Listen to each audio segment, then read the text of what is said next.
Hello everybody, स्वागत है आप सभी लोगों का आपके अपने प्यारे से वर्चुअल विद्यालय लर्निंग प्लेटफॉर्म में। मैं वरुण सिंह आप लोगों को फिजिक्स की जर्नी में आगे लेके चलने वाला हूं। तो अभी तक हम लोगों ने अपने चैप्टर में डिस्कशन किया है regarding the basic fundamental units, कैसी रहेंगी, क्या रहेंगी।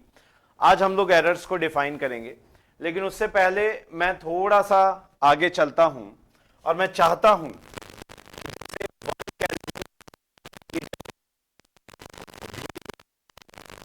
अलावा 1 केल्विन के साथ साथ हम लोग 1 एम्पेयर की भी डेफिनेशन देखें, यह भी मैं चाहता हूं। तो आइए सबसे पहले हम लोग 1 केल्विन की डेफिनेशन समझते हैं। अब 1 केल्विन को समझने के लिए सबसे पहले हमें ट्रिपल पॉइंट को समझना होगा। तो आइए देखिए, ट्रिपल पॉइंट ऑफ वाटर की बात करें। अब यार ट्रिपल पॉइंट का मतलब क्या है समझिएगा। ट्रिपल मतलब 3, पॉइंट मतलब स्टेट। तो ट्रिपल पॉइंट ऑफ वाटर से मैं यह कहना चाहता हूं कि it is the state of water in which all of the 3 phases, कौन कौन से, liquid, solid and vapour, coexist together in equilibrium.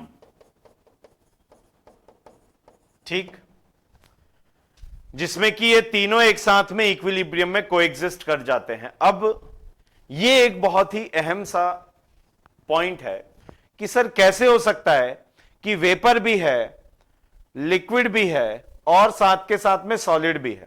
हमने तो देखा है सर, जब बर्फ जमा देते हैं तो लिक्विड नहीं रहती, जब वेपराइज हो जाता है तो बर्फ जमा देने पे लिक्विड नहीं है और वेपर नहीं है, और जब सॉलिडिफाई कर दिया तो सिर्फ सॉलिड है। तो ऐसा संभव कैसे है? तो ये समझने के लिए थोड़ा, मैं बहुत ज्यादा डिटेल में आपको बता रहा हूं, तो थोड़ा सा ध्यान दीजिए। आप ये समझिए कि वेपर बनते कैसे हैं। जैसे मान लीजिए ये रूम है, इसमें पानी गिर जाए या बारिश भी होती है तो बहुत सारा पानी आसमान से आ रहा है रेन की फॉर्म में, और वो कुछ दिनों में सूख जाता है। मतलब एक गड्ढे में भरा हुआ है मान लीजिए, तो वो भी सूख जाता है, वहां तो कोई ड्रेनेज वगैरह नहीं है ना, तो फिर भी सूख जा रहा है। कैसे? इवेपोरेट हो जाए। नदियां सूख जाती हैं गर्मियों में तो इवेपोरेशन से ही, और इवेपोरेशन वेपराइजेशन ही है, मतलब वेपर में कन्वर्ट होना है। और वेपर में कन्वर्ट करने के लिए हमने ये समझा है अभी तक जो आपने समझा है वो ये कि बॉइलिंग करने से होता है। सर बॉइलिंग तो 100 डिग्री पे होती है। तो ये एक सवाल मन में आना चाहिए, अगर नहीं भी आया है तो आना चाहिए कि सर ये ट्रिपल पॉइंट आ कैसे रहा है, सर ये ट्रिपल पॉइंट का मतलब क्या है। तो आइए जरा मैं थोड़ा आपको समझाता हूं एक एक्सप्लेनेशन के फॉर्म में, रिप्रेजेंटेशन के फॉर्म में। देखिए, अगर मान लीजिए ये डायरी है, इसका हर एक पन्ना लिक्विड मॉलिक्यूल को रिप्रेजेंट कर रहा है। किसको रिप्रेजेंट कर रहा है? लिक्विड मॉलिक्यूल को। अब ध्यान दीजिए, आप देखते हैं कि ये मैं जब एयर ब्लो कर रहा हूं यहां पे तो ये सेपरेट हो रहे हैं, नहीं। अब वहीं पे मैं इस पे एक पेपर वेट रख देता हूं और फिर मैं एयर ब्लो करता हूं, अब सेपरेट हो रहा है क्या? हरगिज नहीं। यानी कि इस पर सेपरेट होने की टेंडेंसी की बात कर रहा हूं, इसके ऊपर सेपरेशन की टेंडेंसी, यानी कि वैसे ही है कि अगर हम लोग एनर्जी दें, जैसे मैं एयर ब्लो करके एनर्जी दे रहा हूं, अब ये एनर्जी अगर मैं लिक्विड के मॉलिक्यूल्स को दूंगा तो लिक्विड के मॉलिक्यूल सेपरेट होंगे। ऑब्वियसली गर्म करने पे पानी उबलने लगता है, जस्ट इसका एक एनालॉजी, राइट। अब अगर मैं पेपर वेट बढ़ा रहा हूं, अब लिक्विड के सरफेस पे थोड़ी ना पेपर वेट रख सकते हो, लिक्विड के सरफेस पे पेपर वेट का काम कौन कर रहा है? प्रेशर कर रहा है, राइट। तो अगर प्रेशर है, इफ देयर इज प्रेशर, तो उस प्रेशर के वजह से होगा क्या, मॉलिक्यूल्स को इवेपोरेट हो रहा है। बहुत ही सिंपल सा डिस्क्रिप्शन समझिए। अगर फ्री सरफेस पे, लिक्विड के फ्री सरफेस पे, ऊपर वाली सतह पे अगर आपका प्रेशर बढ़ा दिया है आपने, तो फोर्स पर यूनिट एरिया बढ़ गया है। फोर्स पर यूनिट एरिया बढ़ने की वजह से वो उसे कंप्रेस कर रहा है, प्रेस कर रहा है, दबा रहा है, और ये मॉलिक्यूल सेपरेट होना चाह रहे हैं। अब सेपरेशन के लिए आपको नहीं लगता ज्यादा एनर्जी देनी पड़ेगी, you will have to give some more energy. यहीं पे पूरा का पूरा कंसेप्ट फंस जाता है दिमाग में, एकदम हुक की तरह।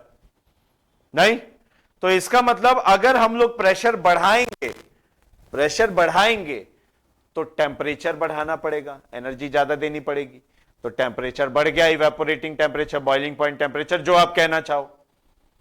अगर आप प्रेशर कम करोगे तो फोर्स पर यूनिट एरिया कम हो गया।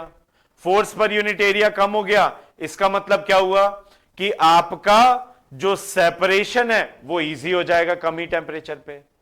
हाँ या ना? यानी कि मैं कह सकता हूं कि as pressure increases,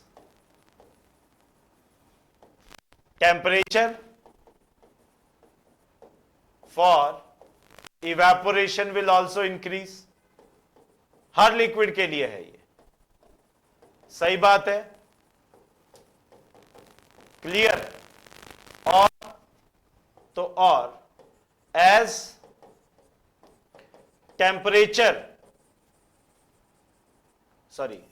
pressure decreases,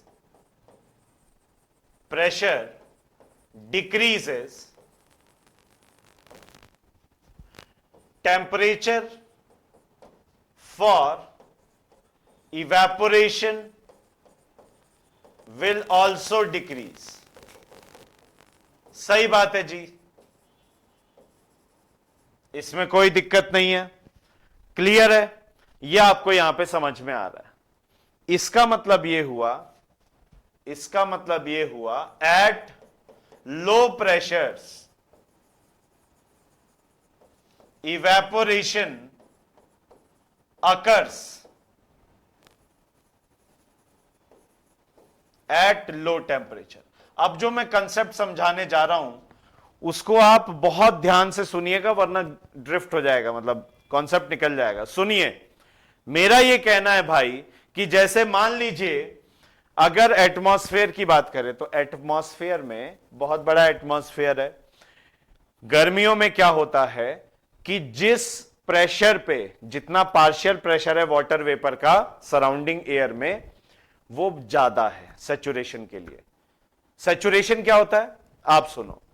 जैसे किचन में खाना बनता है ना, चावल स्पेशली, और किचन में आप जाएंगे तो ऐसे एकदम भपका सा लगता है, ऐसा लगता है बहुत ज्यादा ह्यूमिडिटी है, तो ये हम कहेंगे कि वो एयर सैचुरेट हो गई है। जैसे बारिश से जस्ट पहले लगता है तो एटमॉस्फेयर में वाटर वेपर कंटेंट ज्यादा है, तो इसी को सैचुरेशन बोलेंगे। गर्मियों में कम होता है ऐसा, तो सैचुरेशन जल्दी नहीं आ पा रहा, और टेम्परेचर ज्यादा है, यानी कि हवा में जो मौजूद वाटर वेपर का प्रेशर है, पार्शियल प्रेशर, वो कम हो गया। कम हो गया तो जल्दी जल्दी इवेपोरेट करेगा। फैक्ट है जी, फैक्ट है, सही है। वहीं बारिश के समय आप देखते हैं पानी भरा रहता है, सड़कों से पानी आपका इवेपोरेट नहीं होता जल्दी। क्यों? क्योंकि जो सराउंडिंग है वो सैचुरेटेड है। क्लियर है? समझ में आया? अब इसी कारणवश, अगर नहीं आया वापस से रिपीट करके सुन लीजिए, पीछे बैक करके। तो ये कहानी है। एक एग्जाम्पल देता हूं मैं। जैसे मान लीजिए अगर सराउंडिंग्स का टेम्परेचर, अगर सराउंडिंग्स का pressure, sorry, if p atmospheric, यदि p atmospheric pressure 4.246 kilo pascal हो जाए, अभी कितना है, लगभग 100 किलो पास्कल, अगर इतना किलो पास्कल हो जाए, देन वाटर जो है विल बॉयल 30 डिग्री सेल्सियस। आपको ज्यादा हीट देने की जरूरत नहीं है, 30 डिग्री सेल्सियस पे ही वाटर बॉयल हो जाएगा। कमाल की बात है। Got it? राइट? और यही कारण है कि पहाड़ों में जब हम लोग ऊपर जाते हैं प्रेशर कम रहता है एटमॉस्फेरिक, खाना पकने में समय लगता है, क्योंकि पानी जो है वो जल्दी उबल जाता है, तो एनर्जी तो ज्यादा चाहिए ना, दैट इज वाई। कॉपी करिए, फिर आगे चलते हैं। Kindly copy it down, copy it down.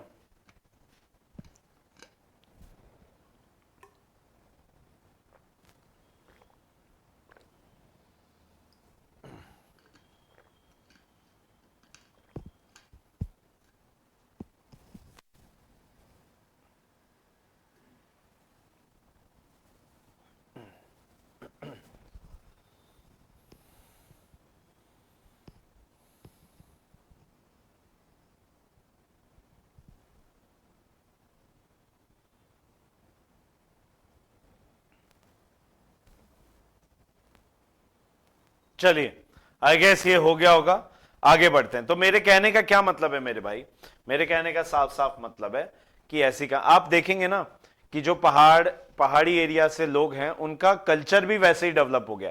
वो लोग थोड़ा उबला हुआ खाना ज्यादा खाते हैं। तिब्बत, नेपाल, यहां पे उबला हुआ खाना ज्यादा खाया जाता है क्योंकि मसालों को पकने में समय लगेगा और वहां पे ईंधन की कमी है, प्रेशर भी कम है, पानी भी जल्दी उबल जा रहा है। तो ये ऑब्जर्वेशंस हैं और फिजिक्स हर जगह है, इवन आपके कल्चर में भी फिजिक्स है। बहरहाल आइए आगे बढ़ते हैं।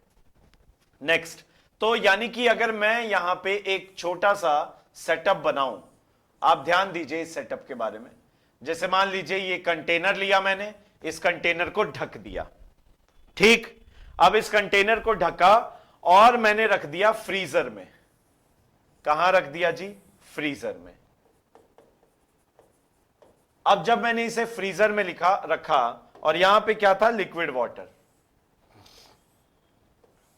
ठीक। ये लिक्विड वाटर है, लिक्विड वाटर। अब यहां पे मैं दो चीजें लगाने जा रहा हूं, ठीक है। एक तो फ्रीजर लगा दिया, एक यहां पे मैंने लगा दिया वैक्यूम पंप।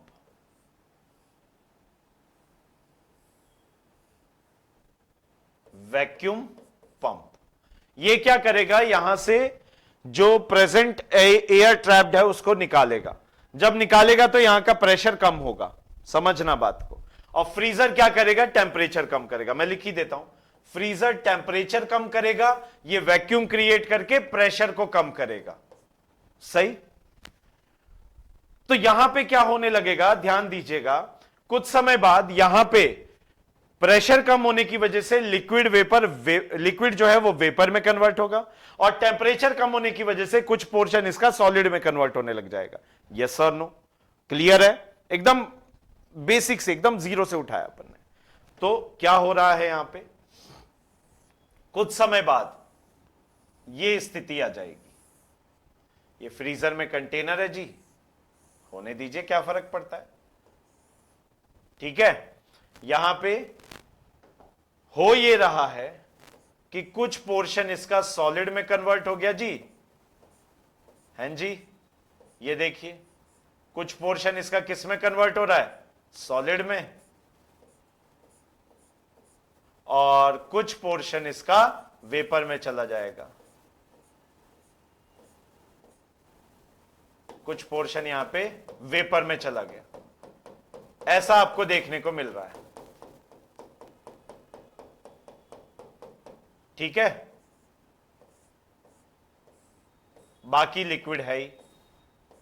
ये आप देखते भी होंगे ना, जैसे फ्रीजर में आप बर्फ जमाने के लिए रखते हैं, तो जब आप बर्फ जमाने के लिए रखते हो और कुछ समय बाद ही पूरी बर्फ जमने से पहले निकाल लोगे, तो आपको वहां पे क्या दिखाई पड़ेगा? और वो क्लोज नहीं है, इसीलिए आपको वहां पे क्या दिखाई पड़ेगा? आपको दिखाई पड़ेगा कि सॉलिड है और साथ के साथ में लिक्विड भी है। ये आपने देखा भी है, ठीक।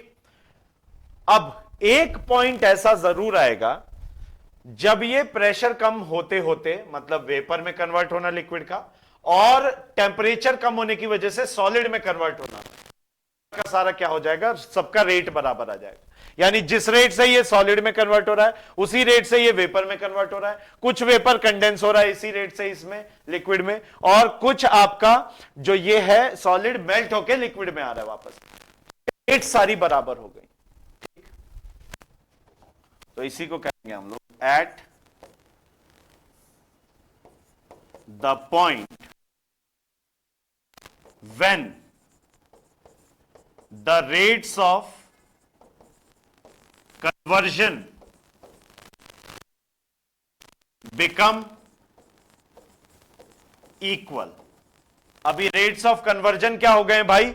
इक्वल हो गए। रेट्स ऑफ कन्वर्जन क्या हो गए? बराबर हो गए। ठीक है, इस पॉइंट पे जब कन्वर्जन रेट्स क्या हो चुके हैं? बराबर हो चुके हैं, इक्वल हो चुके हैं। इस रेट पे क्या होगा? At this rate equilibrium is attend. ठीक, इक्विलिब्रियम किसके किसके बीच में? Equilibrium between all three states, all three phases, liquid, solid और गैस, हैव बीन अटेन्ड। और इसी को क्या कहेंगे? इक्विलिब्रियम आ गया, इसी को क्या कहेंगे? दिस इक्विलिब्रियम का मतलब बता चुका हूं, रेट्स बराबर। दिस इज नोन एज, इसी का नाम पड़ा क्या? Triple point of water. Water के लिए है तो इसीलिए इसे क्या कहेंगे? Triple point of water. सही। अब सवाल यह पैदा होता है कि ये कब आ रहा है, ये स्टेट कब आ रहा है, वो पॉइंट क्या है? इसके लिए प्रेशर का होना चाहिए 611 पास्कल। बहुत कम है, देख लीजिए, बहुत कम है। एंड और नहीं है बेटे, एंड है। एंड का मतलब साथ के साथ। टेंपरेचर होना चाहिए 0.01 डिग्री सेल्सियस या फिर 273.16 केल्विन। अब मैं बताऊंगा ये क्यों है। आगे कॉपी कर लीजिए इसको, फिर आगे बढ़ते हैं। Kindly copy it down, please copy.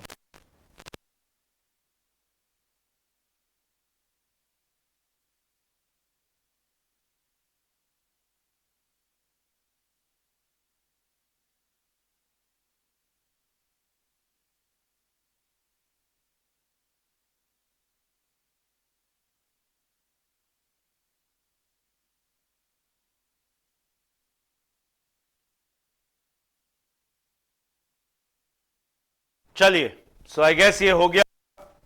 आगे बढ़ते हैं। नहीं हुआ तो वापस पॉज करके लिख लो आप, वैसे भी रिकॉर्डेड है, कोई दिक्कत नहीं आएगी। पॉज कर लीजिए, लिख लीजिए। ठीक है, तो अब ये है क्या मतलब? देखिए,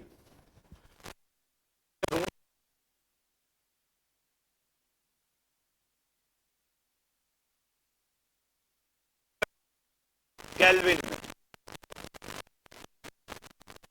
इन केल्विन इज व्हाट?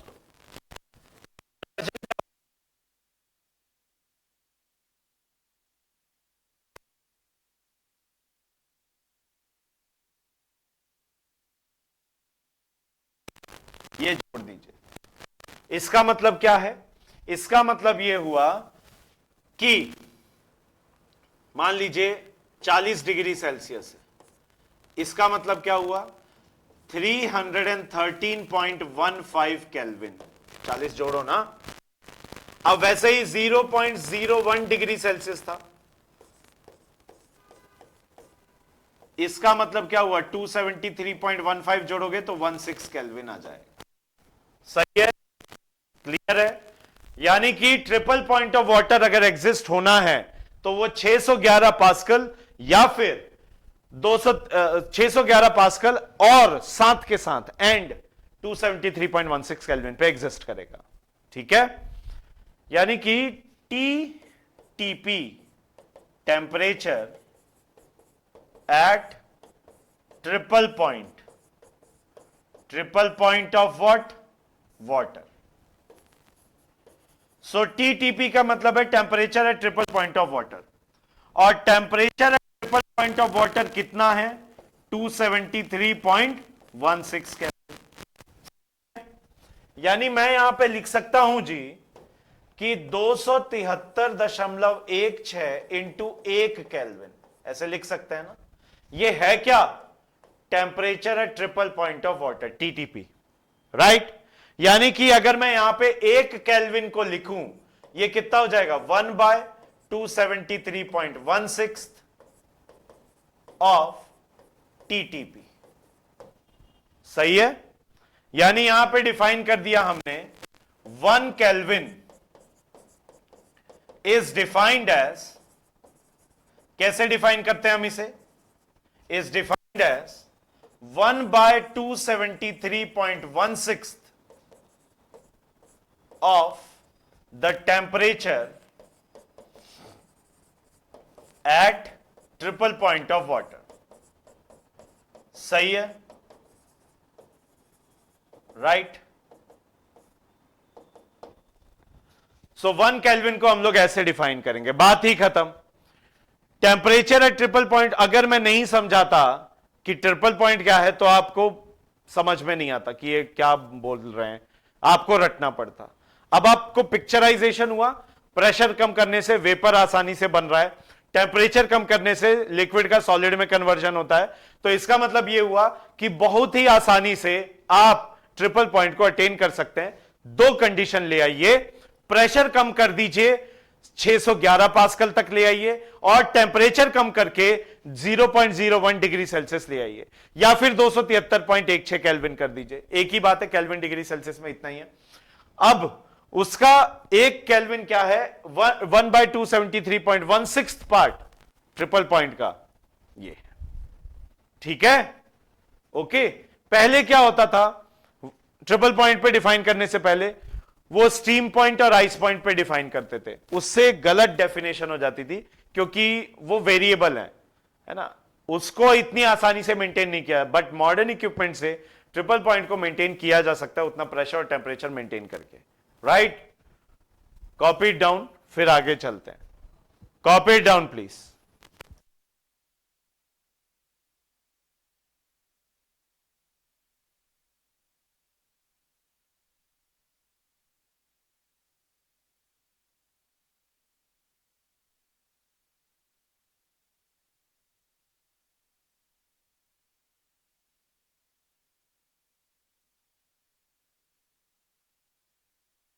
चलिए आगे बढ़ते हैं, लेट अस मूव फॉरवर्ड।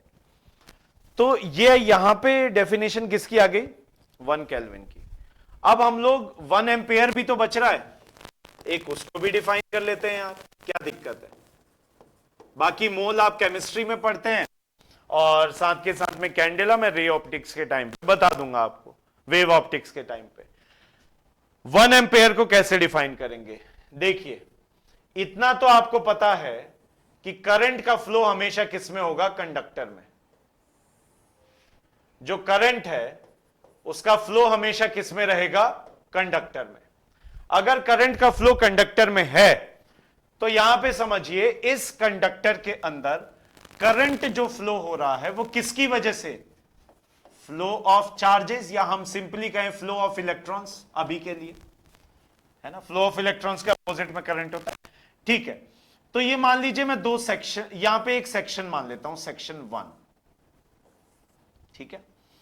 अब करंट की डेफिनेशन क्या है, Q upon T per unit time.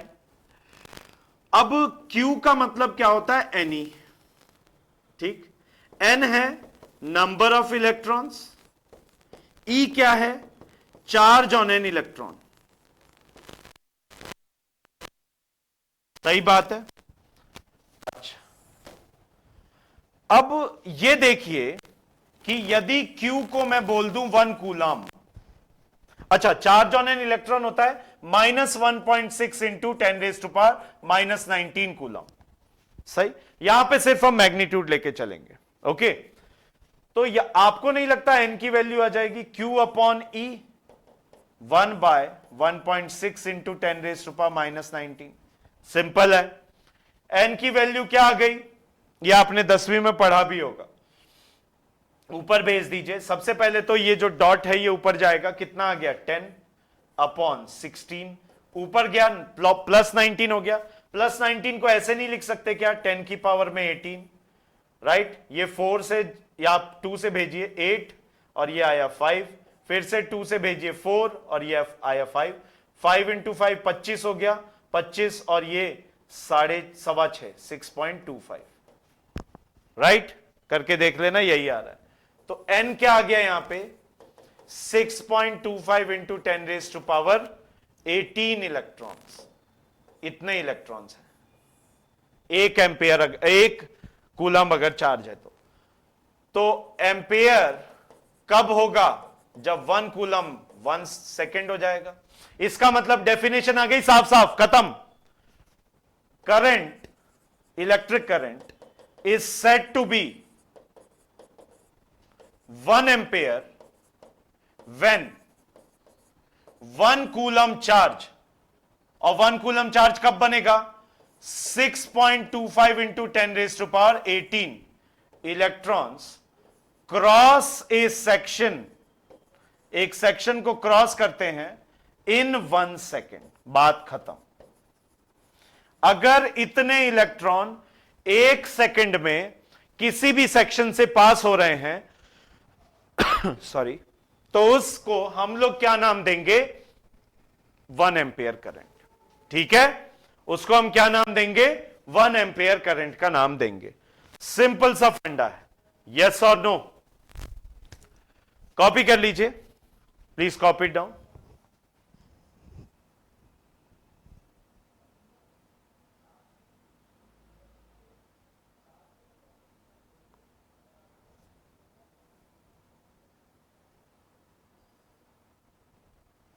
चलिए, अगर नहीं किया है तो इसको पॉज करके कर लीजिए।